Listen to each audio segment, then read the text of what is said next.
Good morning, guys. Welcome to another episode of Vietnam Innovators. I'm your host, Hal. This is the second episode of the Innovator Show being hosted at our brand new studio. For those of you watching, for those of you listening, no difference. But thank you for all of your support over the last couple of years. The team has grown from the first studio that we had at Centec Tower in Ho Chi Minh City to now our studio here on Nguyen Hue Walking Street. Anyways, we want to welcome our first guest, or rather our guest today on the show. His name's Minh. He's leading the Tyme group here in Ho Chi Minh City in Vietnam. It's a global company, but they have most of their development resources here in Vietnam. I'll have Minh kind of share more about what they're doing here, why Vietnam, and whatnot. Minh, welcome to the studio. Well, thank you. It's a pleasure to have you here.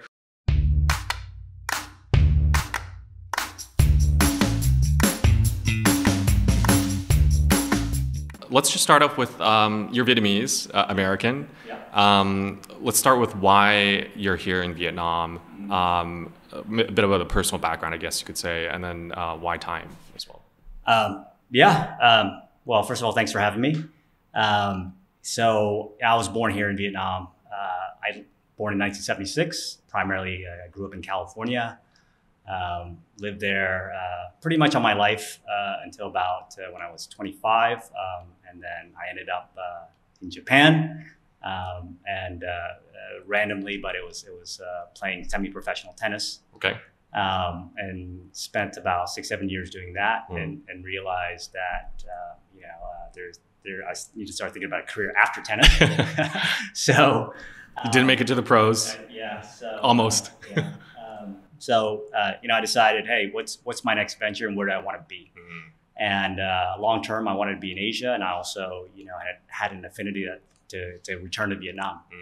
And that's how uniquely I got into technology. Was I had a company that decided, hey, we want to open up a business in Vietnam, a software development business. Okay. And you seem to be the right candidate. And so, I took the opportunity to move to Vietnam.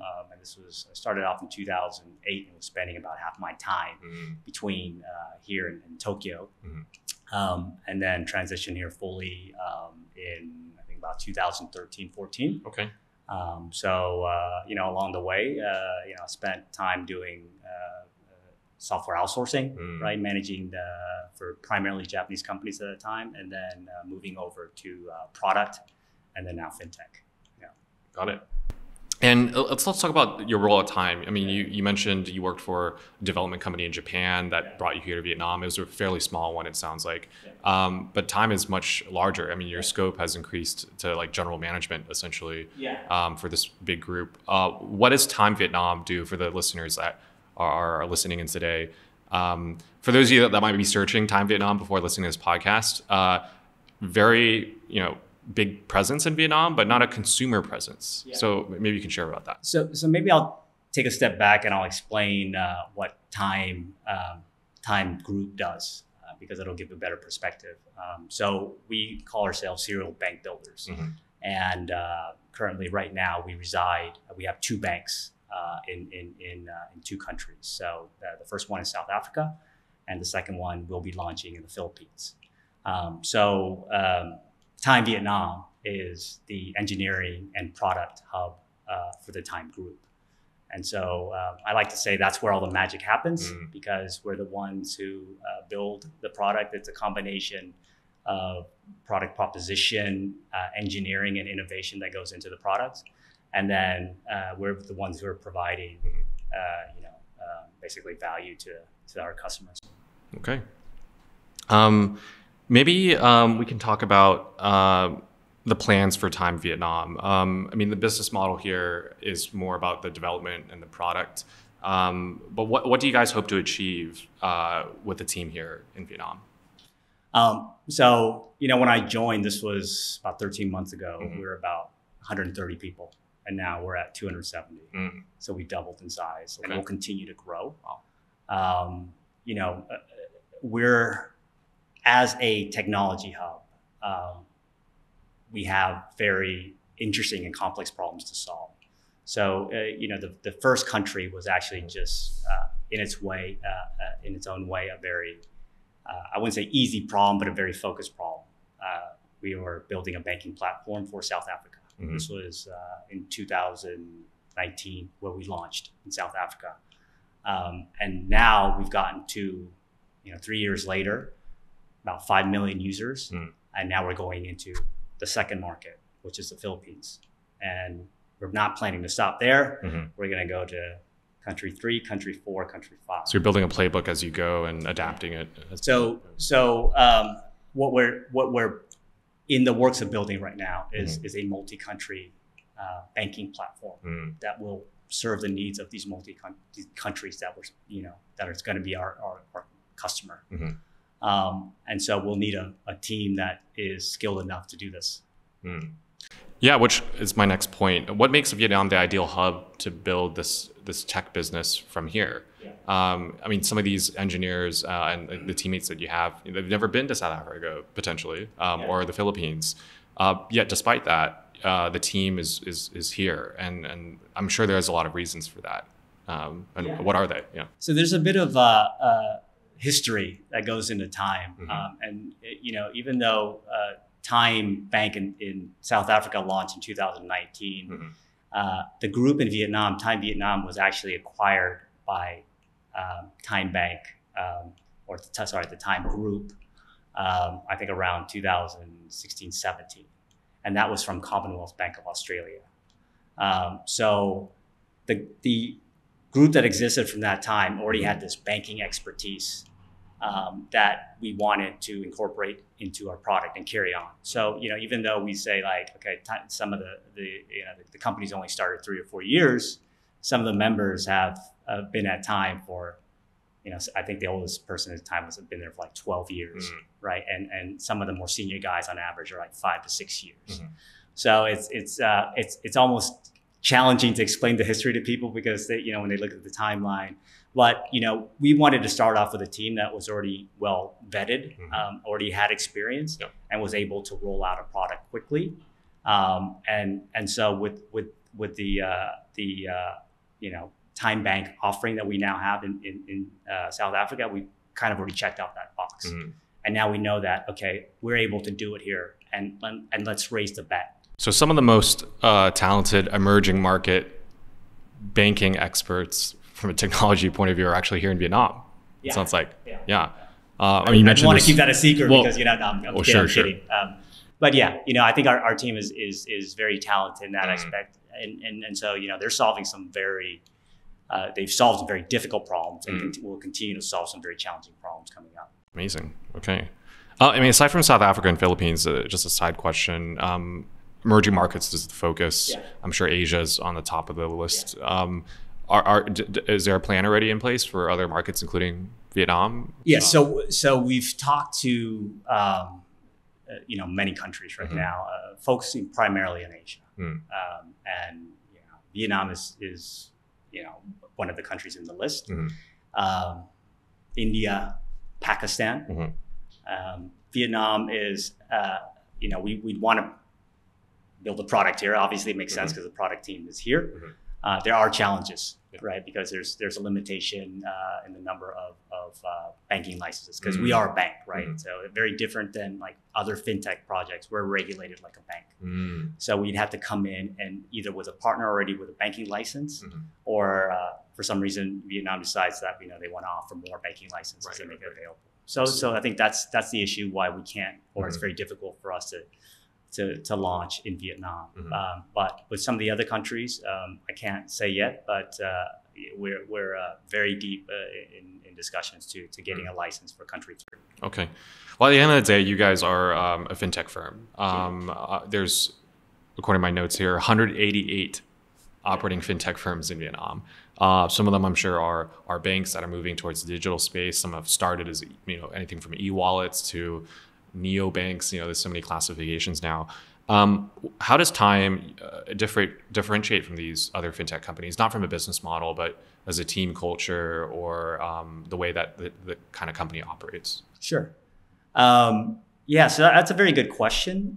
When I look at fintech companies, including us as a digital bank, I see two opposite ends of the spectrum. So the first one is being kind of the startups, right, who are coming in and trying to kind of prove their their thesis, trying to see if they can have product market fit, and then roll out from there.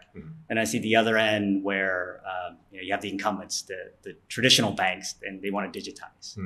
And we lie somewhere in the middle. So to some degree, we've already had pretty good traction in one country. We're trying to expand our footprint, right? And with that also comes with the culture, because the first 3 years was tough, as with any startup. And we've had a team that have already gone through and have already kind of been battle tested. So that's part of the culture. But the first part is, let's just get it out, let's ship, and let's hope and pray that it works, kind of thing.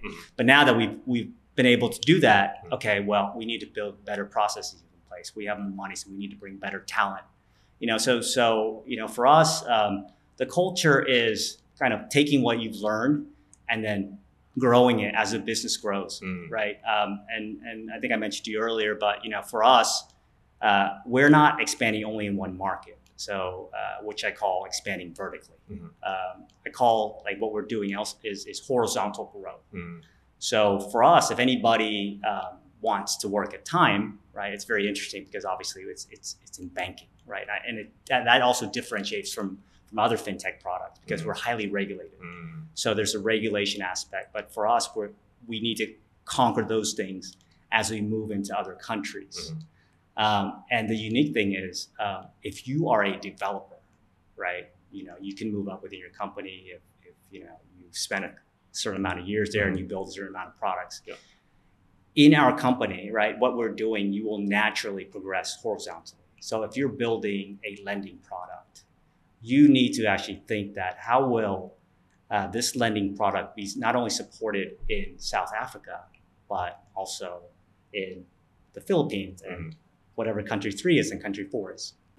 Because of that horizontal trajectory of the company, a lot of knowledge transfer, the knowledge base you guys have built over the last decade is enormous, it sounds like, or the engineers that have been there for a long time. And which is unusual because most fintech companies, people are moving over.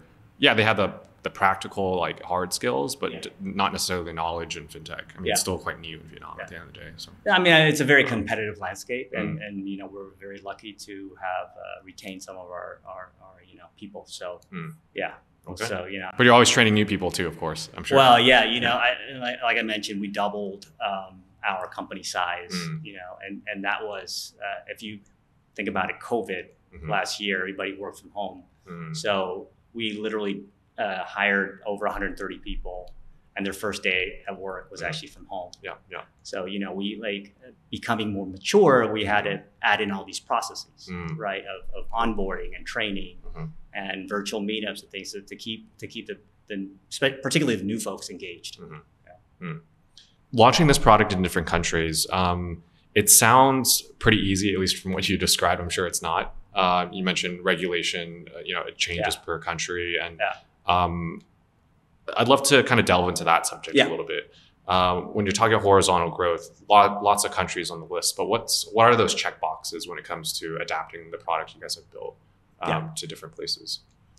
So if you take a step back and you look at banking, banking in terms of offering is quite consistent across all countries, right? You have origination, somebody creates an account, you have payments, right? You have points and rewards, you have lending, you have investment, things like that. Pretty much to some degree out of the box is consistent across all these countries. So what we're trying to do is that we know that there's these service offerings that we can to some degree roll out, as a out of the box offering. And then from there, you would customize a certain percentage of that depending on the need of the country. So, you point out some obvious needs like, okay, demographics might be different, culture is different. So how does the user interface with that product will be different. So similarly, we have our design proposition where there's the brand consistency across the entire Tyme group. So from country to country, that has to be to some degree consistent. But at the same time, it allows for customization that's unique to that country, right? With respect to copy. Copyright needs to be consistent with whatever people use, right? We can't call a product in one country, but you go in another country, no one understands. There's certain things that might be offensive in other countries that you can't use. So I think we build in that flexibility. That's more at the customer facing level, but then there's also kind of like the infrastructure level that a lot of people don't think of. So for example, payment rails. We might be using a completely different payment rail in the Philippines as opposed to a country, again, South Africa.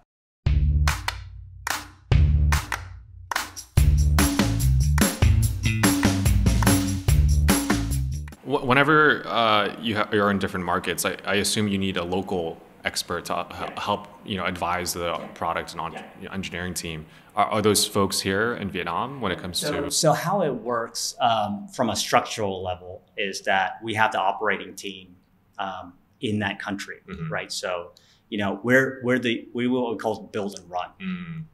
They're the operators. Right. So we have in South Africa right now, we have about 250 people or so doing the bank operations. Yeah. And then, they have to support the customers. And obviously that needs to be in real time. That needs to be communicated more effectively in their language. Right. So, those people will also obviously do the other part of the non-technical aspect of it, right? And the research and provide us input. And we work together quite closely with the teams. Yeah, I mean, it's no different. I mean, to put it in more layman's terms for folks that are using these applications more regularly in Vietnam, it's like food delivery, right? Yeah. For instance, I mean, we're touching that product here in Vietnam a lot more than, Tyme. It's a different product, obviously, but yeah, it's different, right? On the surface, it's the same, but the payments, the logistics, it's all different. So. Yeah. I mean, take, for example, the Philippines. You have thousands of islands. So it's a logistic nightmare. Yeah. Right? Yeah. But, maybe the core might be the same, but the delivery, the third-party resources that you're going to be using to deliver it might be quite different. Yeah, exactly. And Tyme is a pretty well-capitalized venture startup. You guys have received investment from Tencent, from BII, which stands for British Investment something, a big British group from the British government. And it's $180 million total capital raise. Yeah. Tell us about that funding round and why. Well, we'll start with why they invested in Tyme. Start there. Yeah. So in 2019 we launched in South Africa, and we were the first investment that came in was from African Rainbow, African Rainbow Group, and we were struggling at the start. We were the first fully digital bank in South Africa. Okay. And we were competing against a market that was, I would say, very hard to penetrate, right? There were very strong incumbents, and so for us to be able to penetrate and grow to 5 million customers now, 3 years later, we were able to prove that we can challenge in the way that our business model and it would not only work in South Africa, but most likely it'll work in these other countries as well, especially emerging markets. So what's unique to that, the value proposition for us is that we're not purely digital. So our partnership involves a retail presence, right? So usually a strong retail presence in that country. For example, in South Africa, we have what's called pick and pay and Boxer stores. I think they have like a few thousand stores in South Africa.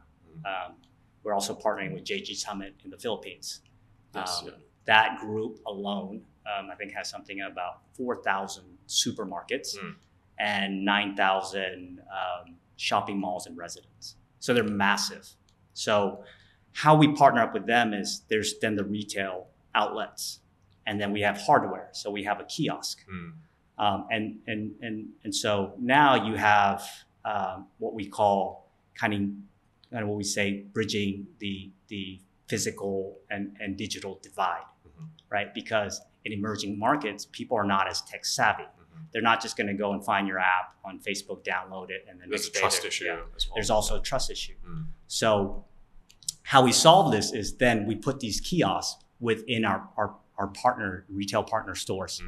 And if you walk in, if you've never heard of Tyme, which is our bank and now going to be launched in the Philippines, there's going to be a level of trust there because you say, why is there a kiosk in this store that I shop regularly? Every day. It's a big brand, right? Mm. And so walking in, you say, okay, well, I can then create an account, fully KYC'd account in 5 minutes and have a debit card in hand. And that's powerful, right? So then I can use this card to buy and earn twice as the amount of rewards. Why wouldn't I not use it? And then other things that you can later find out, well, actually, I can then also earn, in the Philippines, I think it was something like 6 or 7% interest. That's actually better than most of the current bank offerings now. Why would I not do that? Yeah. Right. So now that it opens up doors for most of the people, and our mission is really to serve the underserved, right? And it's like financial inclusion and really making access to capital, access to money available. So in the case of the Philippines, you guys are launching a new bank entirely as well from the front. Yeah. So it's a joint venture with JG Summit, and so they're going to be benefiting tremendously from this because now they haven't really put any money in terms of like development capabilities, but now they have a payments and rewards capability just by partnering with us. They've completed the ecosystem. They have all these retail points and whatever they have already. Cebu Pacific, I think, is even a partner. Exactly. So like I mentioned, like with the 4,000 supermarkets and the 9,000 retail stores, we have a huge opportunity to reach customers where we never could have. South Africa, you mentioned 5 million customers. I mean, that's like at least 10% of the population there, I think, right? Yeah. Something like that. How long did it take to go from 0 to 5 million? So, we launched in 2019. So 2 years. 3 years. Okay. And in the Philippines, what are some estimates there? So this is... I'm not sure that's your responsibility, but this is part of our strategy, right? So it's part of our learning strategy. What we learned in South Africa, what are we going to take from those learnings and move it to hypothetically should do better on the next one. And exactly, and that's how we plan to do better. So we plan to reach profitability. So we're not profitable yet, but we plan to reach profitability in South Africa in 4 years. In the Philippines, it's going to be 3 years. And it's really just taking our learnings and focusing on certain demographics early that can generate more money. Right. We're still trying to reach everyone, but we're prioritizing certain groups first. What are those groups? So we're prioritizing young urban area people, demographics, I think between 25 and about 35. They're kind of like the Henrys. Do you know what that term is? Yeah. Okay. Yeah. High earning, not rich yet. Yeah. I think for those of you listening right now, you've probably heard me say that a few times. Yeah. So yeah, I think that's a great group to go after. They have some money already. They're not like rich, but they're looking to diversify their investments, optimize their investments. For sure. And those banking solutions at that stage, they're looking to get more innovative, I guess. Yeah. Say, with their money. And they're already educated in terms of we don't have to spend a lot of effort in terms of having them understand how to use the app, a user offering, right? And then from there, we build a base. In year 2, we'll go to suburban areas. Year 3, we'll go more to rural. So that's really the plan. Okay. Awesome. Well, I hope to see that in Vietnam, hopefully at some point in a few years. Yeah, cross your fingers. Not time stamping anything, but eventually. So we want to talk about the product a little bit more, and taking into account the regional and demographic differences. So South Africa is very different from the Philippines. I would imagine the Philippines, it's like double the population probably. Yeah, it's about a little over 100 million. Okay. South Africa is about 60 or so. Okay, and it's probably a little younger. A little bit younger. Younger.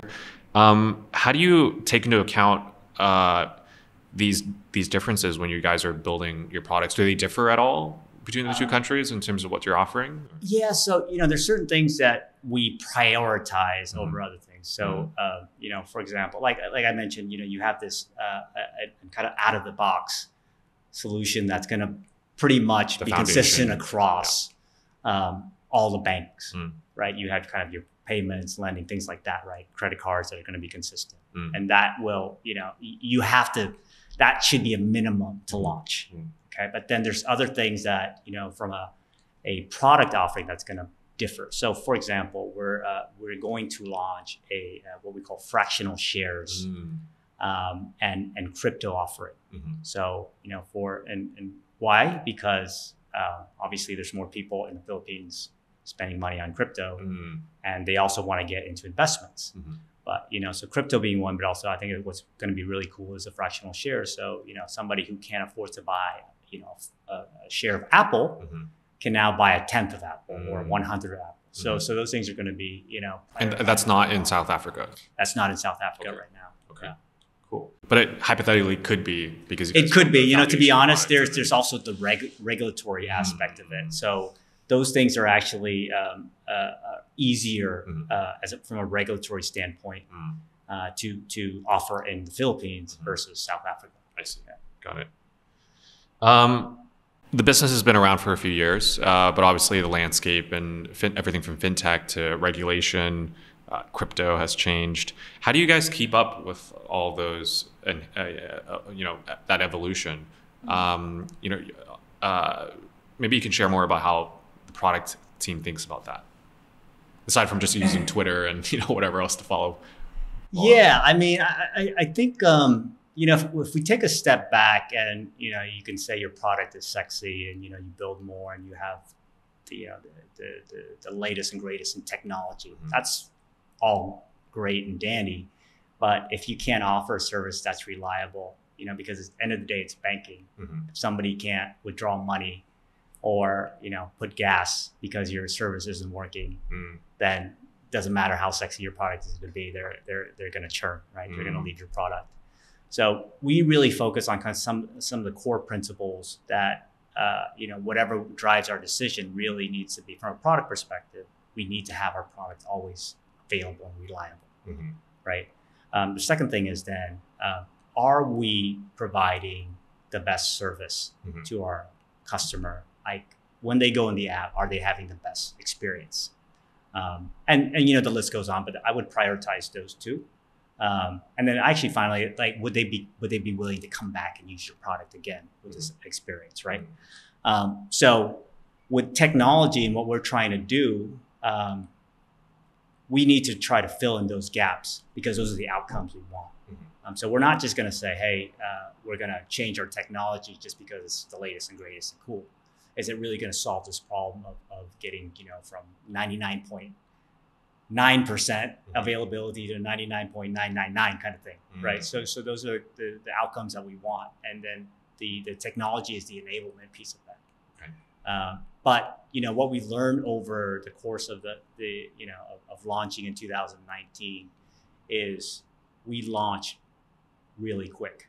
We spun out this platform in a little over than a year with a very small team, and we weren't able to spend as much time on it to update it. So I would call that South Africa version 1.0. We're now launching Go Tyme in Philippines. That's going to be 2.0. But subsequently, you're going to have another country. That'll be 2. It won't be 3.0. It'll be 2.1, and then 2.2, and so on. So the gap will not be there, and then we'll consistently update the technology as we go. And so the teams themselves, they know that they have to keep up to date. And obviously, you're a technologist. You want to work on the latest and greatest technologies, right? And we promote that, right? As part of kind of our innovation, basically initiative is that, continue to learn. And if it makes sense and it creates value for us, then let's roll it out. Min, what's next for Tyme? You can't disclose what countries are next and off the Philippines. I think, our vision is to IPO. 4 years from now, and we don't know where, but that's our vision. So if you work backwards, well, what do we have to do to get there? First of all, we have to at least be operating in probably 3 to 4 countries. We have to at least be looking at another opportunity in 1 or 2 other countries.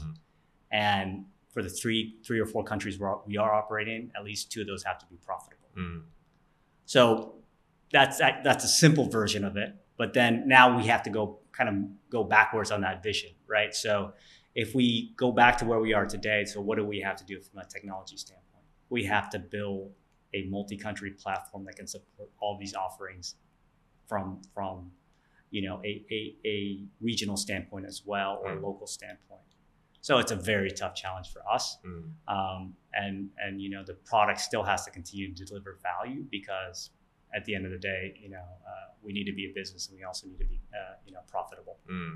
And in each market, you guys have to have a meaningful market share too. South Africa to have 10%-ish within a few years, that's really impressive. And hopefully in Philippines you guys can replicate that success, if not go further, and the markets to come as well. Yeah. So Min, I always like to end with a little bit of plug in terms of hiring and recruitment. I know that's very difficult these days. Yeah. Super competitive, especially in the fintech space, but for those looking to either move within fintech or from another industry to get into it, why Tyme, and are you guys hiring? Let's start with the easy one. Why are you guys hiring? We are hiring, yeah. And we will continue to hire. 270 today, up to who knows? We're at least, I would say, at least 300 plus. It also depends on how quickly we launch country 3, for example. Right. But I think what is unique, and I think I mentioned this, is obviously we have a great culture.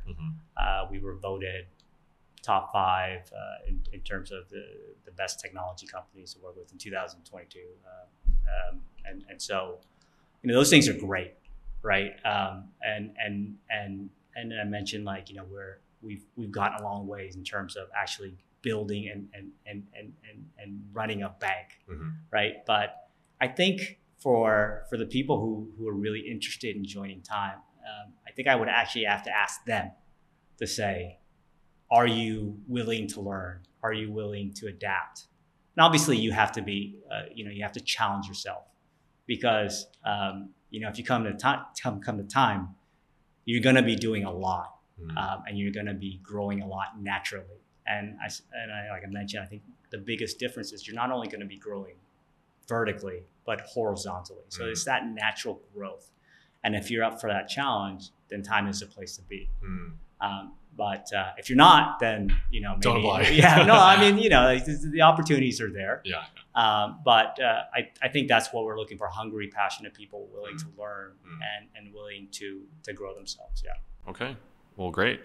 Min, if I wasn't working at Vietcetera, I might have to apply. But yeah, maybe I'll give you an offer, maybe a side hustle. Yeah, we'll see.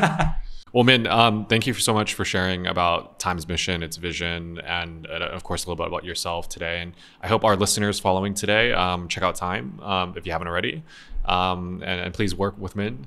I think that wraps up today's episode. Thanks for joining the studio. Yeah. And if you're interested, please reach out. You just find us on our website or Facebook. Excellent. Thanks, Min. We'll see you next time. Thank you. Tyme is one of the world's fastest growing digital banking groups, globally building high-tech and high-touch banking experiences in fast-growing emerging markets.